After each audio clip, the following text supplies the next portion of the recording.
Bonjour Eva. Super bon habillé. Merci, toi également. La coiffe. Merci. Merci. Vous savez que moi, j'aime tout ce qui se met... J'aime tout ce qui se met sur la tête, donc je suis amoureuse de votre coiffe. Aujourd'hui, il sera question toujours d'écologie, comme avec vous tous les mercredis. On parlera donc de femmes et de lutte contre l'insalubrité. Oui, alors on va parler des femmes surtout dans le respect de l'écosystème. Vous savez qu'on a remarqué que partout dans le monde, dans les grandes instances, dans les grandes réunions, les grandes rencontres, les femmes sont en minorité, surtout quand on parle d'environnement, quand on parle de préservation de notre planète, alors que la femme est au cœur de tout cela.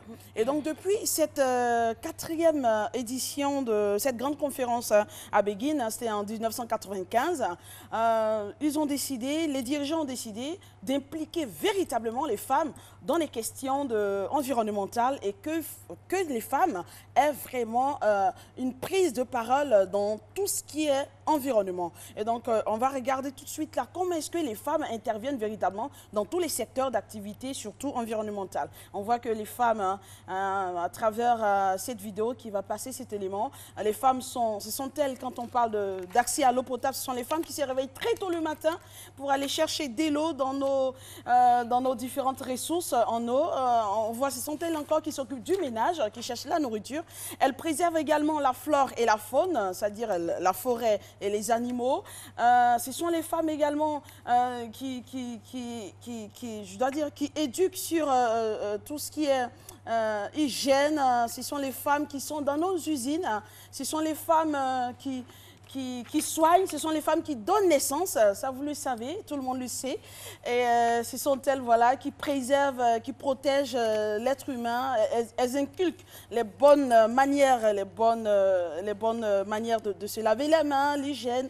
Et puis bon voilà, c'est la femme au début et à la fin de toute chose. Donc il faut que les femmes soient impliquées dans les décisions environnementales. Donc voilà. Et pour parler de tout ça, Marco et Eva, nous avons interviewé notre ministre justement de la salubrité et surtout de l'environnement, qui a exhorté vraiment tous les dirigeants et qui a montré l'importance des femmes dans les problèmes et les décisions environnementales. On écoute. Ces actions majeures sont et continueront d'être menées. Il s'agit notamment de poursuivre les activités de lutte contre la déforestation et la dégradation des forêts et d'engager résolument la lutte contre la désertification, veiller à la conservation de la biodiversité en poursuivant la réhabilitation et la protection des 8 parcs nationaux, lutter de façon systématique contre les occupations anarchiques des espaces en milieu urbain.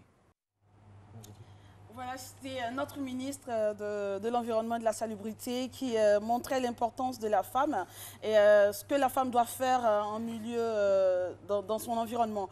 Je profite pour justement saluer déjà toute cette initiative-là de notre ministre et puis également du gouvernement qui implique de plus en plus les femmes dans les décisions. Nous avons la preuve, notre ministre qui est ministre de l'Environnement. Nous avons également vous savez, l'Office national de l'eau potable qui est dirigé par une femme. D'accord, l'ONEP. Oui, l'ONEP, justement, c'est une PCA. Donc, que nous saluons. Et puis également, les femmes ont commencé justement à s'intéresser aux choses environnementales, à l'accès à l'eau potable. Donc, elles ont créé un grand réseau de femmes professionnelles dans le secteur de l'eau. Et justement, c'est cette PCA qui est la présidente de ce réseau africain. Et donc, c'est une manière d'exhorter les femmes. Femmes, c'est pour vous dire que vous ne devez plus rester en minorité, vous ne devez plus rester dans le silence. Il faut lutter, il faut prendre des décisions dans ce secteur. Et puis voilà, je vais terminer, Eva et Marco, avec cette belle fleur que j'offre à toutes les femmes du monde. Pour leur souhaiter une très très bonne fête. C'est avec des fleurs, avec des pétales de chaque thématique environnementale. Merci et bonne fête à toutes les femmes, surtout les femmes d'Abobo Baoulé. C'est les plus belles, les plus jolies, les plus propres. Ah, d'accord. Et puis les femmes de Binao, merci à vous. Ah, surtout les femmes de Béoumi. Et les femmes de Timeloko. Et de Bokabo.